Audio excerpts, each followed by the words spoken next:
You've probably heard the term shadow a lot on social media, in books, or maybe even in conversations with friends. But when it comes to taking actual steps, things suddenly get a little shady. The concept sounds fascinating, but the moment you ask how do I actually do shadow work, you're often told, go to a therapist. And while therapy can be powerful, shadow work doesn't always have to stay behind that closed door. There are ways to begin this journey on your own, right here, right now.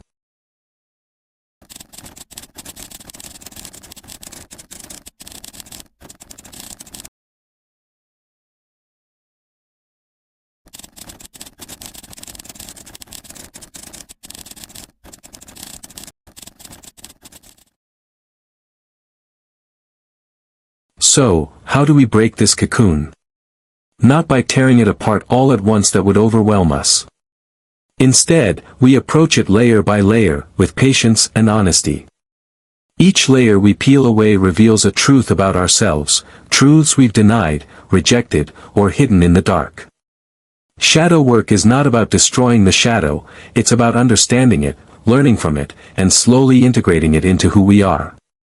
But as Jung said, it's a moral problem as it stands against ego, it will take a lot of courage to face it.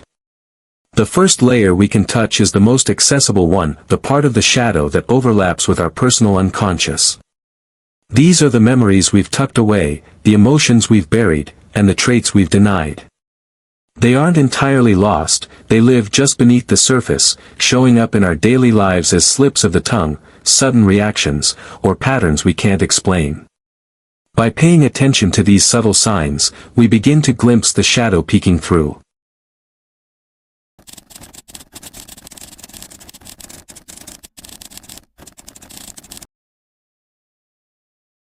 Begin with the layer that is closest to you, your physical self.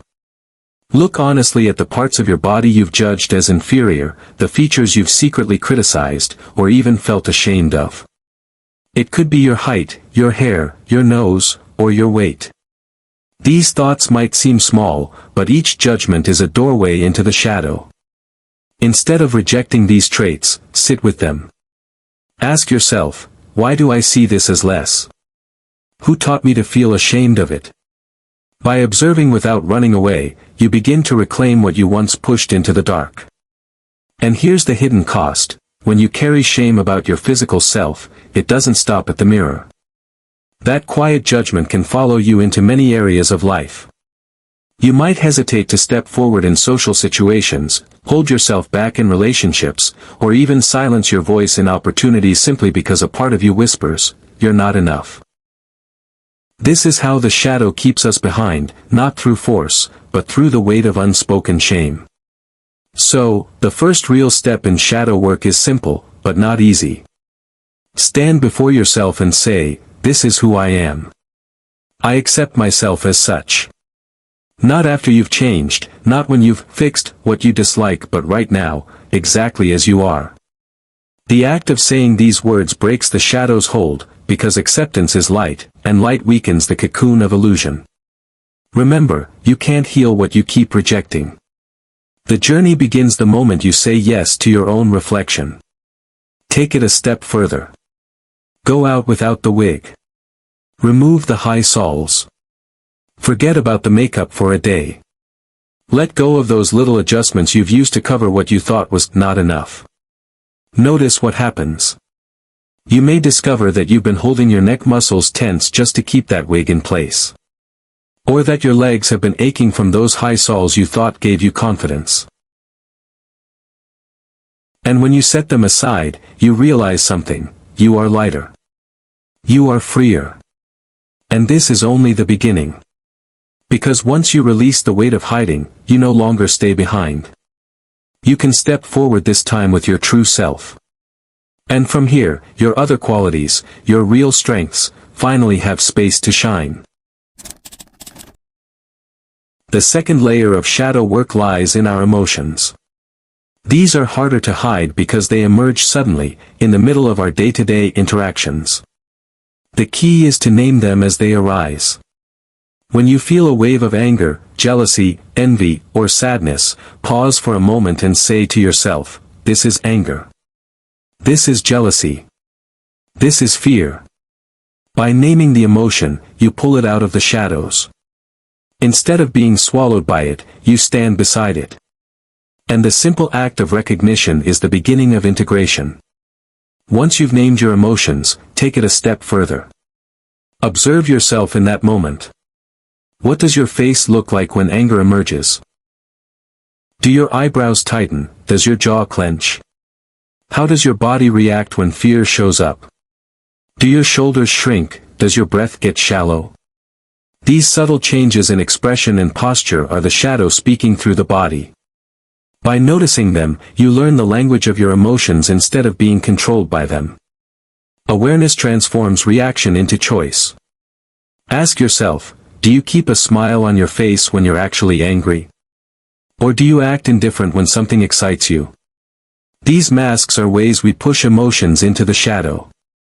Instead of letting them be seen, we cover them with the opposite expression. The problem is, while the world may not notice, you know deep down that you're hiding. And every time you hide, the shadow grows stronger. By noticing these masks, you start catching the shadow in the act right in the middle of daily life. So instead of covering your feelings with masks, let's face the shadow directly. Act as you feel. If you're angry, let your voice carry that anger without violence, but with honesty. If you're excited, allow yourself to glow instead of pretending not to care. The shadow loses its power the moment you stop fighting it. Acceptance is not weakness, it's truth. And when you live in truth, you are no longer split between what you feel and what you show. You are whole. Don't be afraid. You won't lose control or suddenly burst out just because you allowed your emotions to surface. In fact, the opposite happens. Once you accept what you feel, the pressure dissolves. The energy that was trapped in hiding transforms into insight. What once felt dangerous now becomes wisdom. And this is what shadow integration truly is. The shadow is no longer an enemy in the dark, but a mature part of you that enriches your life. Now, let's go a little deeper. The realm of thoughts and desires.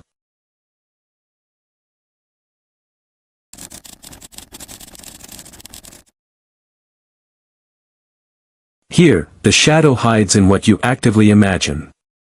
These are the daydreams you don't admit to, the fantasies you dismiss as silly, or the thoughts you quickly push away because they don't match the image you want to present.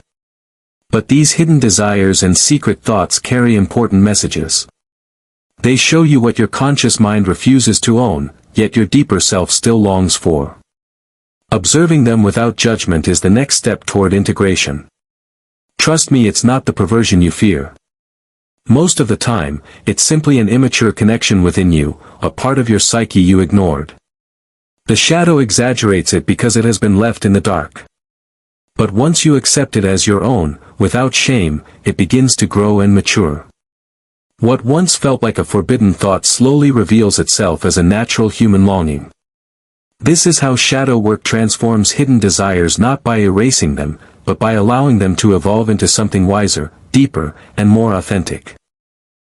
Take, for example, the desire to womanize many women. On the surface, it may look like lust or shallow conquest. But shadow work invites us to listen more carefully. Often, such a desire is not about the women at all, it is a silent echo of your own inner longing. A longing to touch the different emotions within yourself, to explore the sides of you that have been ignored or silenced. The shadow exaggerates the form of desire because it wants your attention. And if you stop condemning it, and instead ask, what is this really pointing to within me?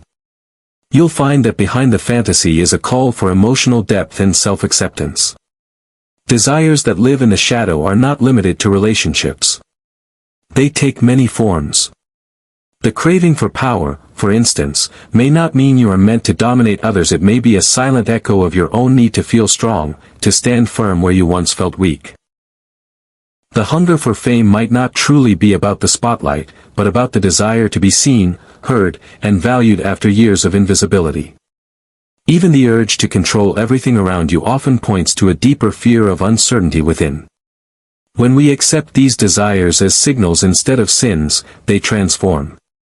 The shadow's exaggeration softens, and its wisdom begins to guide us. Now, let's go even deeper. And I must tell you, this step takes a lot of moral courage. Because here, we are no longer dealing only with your personal wounds or hidden desires. We enter the realm of the collective shadow, the dark patterns, prejudices, and forbidden truths that live in society itself, and that you may unknowingly carry within you. To face this layer means to question not only yourself, but also the values, taboos, and beliefs you were raised with. It is not easy. But it is here, in this deepest shadow, that true transformation waits.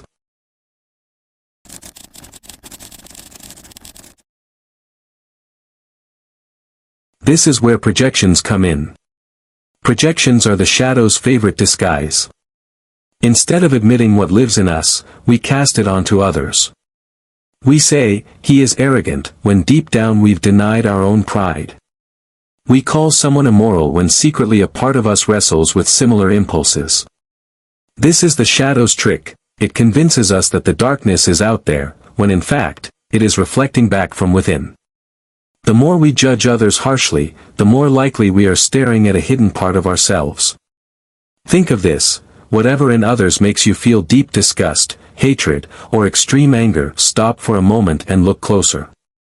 These powerful reactions are rarely about the other person alone. They are signals. Often, the intensity comes because your shadow has been touched. Something in them mirrors what you've rejected in yourself. The louder your judgment, the stronger the echo of your own shadow. This doesn't mean you must approve of harmful behavior. But it does mean asking, why does this trigger me so deeply? What part of me is being reflected here? When you feel that intense hate, disgust, or anger, don't stop at the other person. Turn the mirror inward. Ask yourself, where does this live in me? Maybe not in the same form, but in some hidden shape. If you despise arrogance, look for the small ways you also crave recognition. If dishonesty enrages you, reflect on the little lies you tell yourself. If laziness in others drives you mad, ask where you avoid responsibility. This is shadow work at its hardest, finding in yourself what you condemned in others. And it takes enormous moral courage. But remember, by owning it, you break the spell of projection. The energy you wasted in hatred returns to you as self-awareness. Once you find in yourself what you despised in others, the next step is to integrate it. This doesn't mean acting out every impulse or excusing bad behavior. Integration means saying, yes, this too is part of me. The arrogance, the anger, the laziness, the envy, it belongs to me, and I no longer need to hide it. When you accept it, you take back control. What was once a monster in the dark becomes a strength in the light. Anger becomes clarity about your boundaries. Pride becomes the confidence to stand tall. Even envy can transform into inspiration to grow. Integration is not about perfection, it's about becoming whole. So here's your invitation: don't just listen, practice. Today, notice one moment of discomfort. Maybe it's a judgment, maybe it's an emotion you usually hide, maybe it's something about yourself you've been ashamed of. Pause, breathe, and ask, what part of my shadow is speaking here? Then accept it as yours. That small step is shadow work. And layer by layer, you'll break free from the cocoon Jung spoke about. Remember, you don't need to run from your darkness, it's waiting to give you back your power.